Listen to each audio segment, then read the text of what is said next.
हिमाचल की गोद में बसा छोटा सा गांव कालीखड्ड अपनी खामोशी के लिए जाना जाता था। पर पिछले 1 महीने से यहाँ सन्नाटा नहीं, एक अजीब सी घुटन थी। गांव के बाहर एक पुरानी जर्जर हवेली में एक बाहरी व्यक्ति आकर रहने लगा था, एक तांत्रिक जिसे गांव वाले अघोरी कहते थे। कहानी शुरू होती है जब गांव के एक साधारण पुलिस कांस्टेबल राघव को एक झोपड़ी में 3 लाशें मिलने की सूचना मिलती है। मंजर ऐसा था कि देखने वाले की रूह कांप जाए। घर का मुखिया अपनी ही पत्नी का मांस खा रहा था और उसकी आंखें पूरी तरह सफेद हो चुकी थीं।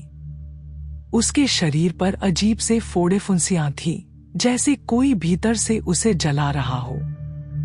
राघव एक साधारण इंसान था जिसे भूतों पर विश्वास नहीं था। उसने इसे फूड पॉइजनिंग या कोई दिमागी बीमारी मानकर रफा-दफा करने की कोशिश की, लेकिन उसका साथी सुमेर, जो स्थानीय किंवदंतियों में विश्वास रखता था, ने कानाफूसी की। यह बीमारी नहीं है राघव, यह पैर की धूल है। उस बाहरी अघोरी ने गांव की मिट्टी दूषित कर दी है। गांव में अफवाहें फैलने लगी कि वह अघोरी रात को श्मशान में नग्न नाचता है और मरे हुए जानवरों का खून पीता है। तभी राघव की छोटी बेटी पीहू बीमार पड़ने लगी। उसे तेज बुखार आता और वह सोते समय अजीब भाषा में बड़बड़ाती। उसके शरीर पर भी वही फोड़े दिखने लगे जो उन लाशों पर थे। राघव घबराकर उस अघोरी की हवेली में जा घुसा। वहां उसे जो मिला उसने उसकी तार्किकता की नींव हिला दी। हवेली के एक गुप्त कमरे में गांव के हर उस व्यक्ति की तस्वीर थी जो मर चुका था। और सबसे डरावनी बात, उन तस्वीरों में से कुछ के चेहरे काट दिए गए थे। एक कोने में उसे पीहू की भी एक तस्वीर मिली, जिसके ऊपर लाल रंग से अंश लिखा था। जब पीहू की हालत बिगड़ने लगी और वह अपनी मां पर चाकू से हमला करने उठी, तो राघव ने हार मानकर शहर से एक प्रसिद्ध युवा ओझा पंडित विनायक को बुलाया। विनायक आधुनिक था, लेकिन उसकी विद्या प्राचीन थी। विनायक ने गांव में कदम रखते ही कह दिया, यहाँ हवा में लोहा और खून की गंध है। वह अघोरी अकेला नहीं है, वह तो सिर्फ एक न्योता है। असल शैतान तो अपनों के बीच छिपा है। तभी गांव में एक और किरदार सामने आया, एक रहस्यमयी महिला जिसे सब पागल लाली कहते थे। वह हमेशा सफेद कपड़ों में गांव की गलियों में घूमती और पत्थर फेंकती। उसने राघव को रोककर चेतावनी दी, शिकारी जाल बिछा चुका है। अगर तूने अपनी बेटी को बचाना है तो कल सूर्योदय से पहले उसे गांव की सीमा पार करा दे। और याद रख, जो तुझे बचा रहा है शायद वही तुझे मारना चाहता है। विनायक एक तरफ मंत्रोच्चार और बलि देकर पीहू को बचाने का दावा करता है, दूसरी तरफ अघोरी अपने अनुष्ठान शुरू करता है। राघव बीच में फंसा हुआ है। पंडित विनायक एक मुर्गे की बलि देता है और जैसे जैसे वह मंत्र पढ़ता है, पीहू दर्द से तड़पने लगती है। विनायक कहता है कि यह शैतान के बाहर निकलने का रास्ता है। राघव भागकर अघोरी के पास जाता है। अघोरी उसे बताता है कि वह शैतान को पकड़ने आया था, उसे बुलाने नहीं। वह कहता है कि विनायक ही वह रक्तबीज है जिसने यह महामारी फैलाई है। राघव का दिमाग फटने लगता है। कौन सच बोल रहा है?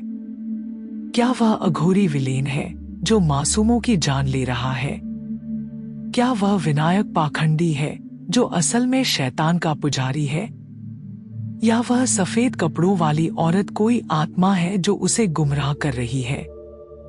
रात के तीसरे पहर पीहू घर से गायब हो जाती है। राघव जंगल की ओर भागता है। रास्ते में उसे वह सफेद कपड़ों वाली औरत मिलती है। वह उसे रुकने को कहती है, अगर तू अभी घर गया तो सब मर जाएंगे। बस 3 बार मुर्गे की बांग होने तक रुक जा। तभी राघव के फोन पर विनायक पंडित का फोन आता है। विनायक चिल्ला रहा है, राघव, वह औरत कोई इंसान नहीं है। वह चुड़ैल है जो तेरा वंश खत्म करना चाहती है। जल्दी घर जा और पीहू को बचा। राघव असमंजस में है। वह औरत की आंखों में देखता है, वे शांत हैं। वह विनायक की आवाज सुनता है, वह डरी हुई है। अंत में राघव औरत पर भरोसा नहीं कर पाता और घर की ओर भागता है। जैसे ही वह घर का दरवाजा खोलता है, मुर्गे की तीसरी बांग होती है। दरवाजा खोलते ही सन्नाटा छा जाता है। पीहू फर्श पर बैठी थी, उसके हाथ खून से सने थे। उसने अपनी ही मां और सुमेर का गला काट दिया था। उधर जंगल में वह अघोरी अपनी गुफा में बैठा रो रहा था। उसके पास विनायक की तस्वीर थी, जिसे उसने जला दिया। तभी विनायक अघोरी की गुफा में प्रवेश करता है। विनायक का चेहरा बदल जाता है, उसकी आंखें पीली पड़ जाती हैं, हाथ नाखून में बदल जाते हैं। वह मुस्कुराता है और अघोरी का कैमरा उठाकर उसकी फोटो खींचता है। विनायक ही वह असली शैतान था, जिसने पंडित का भेष धरकर राघव का विश्वास जीता और उसे उस सुरक्षा घेरे सफेद औरत की चेतावनी से बाहर निकाला। अगली सुबह पुलिस गांव पहुंचती है। राघव पागलों की तरह हंस रहा है। विनायक शहर की ओर जाने वाली बस में बैठा है, अपनी झोली से एक कैमरा निकालता है और उन सभी लोगों की तस्वीरें देखता है जिन्हें उसने कटघरे में उतारा था। गांव कालीखड्ड अब पूरी तरह खामोश था।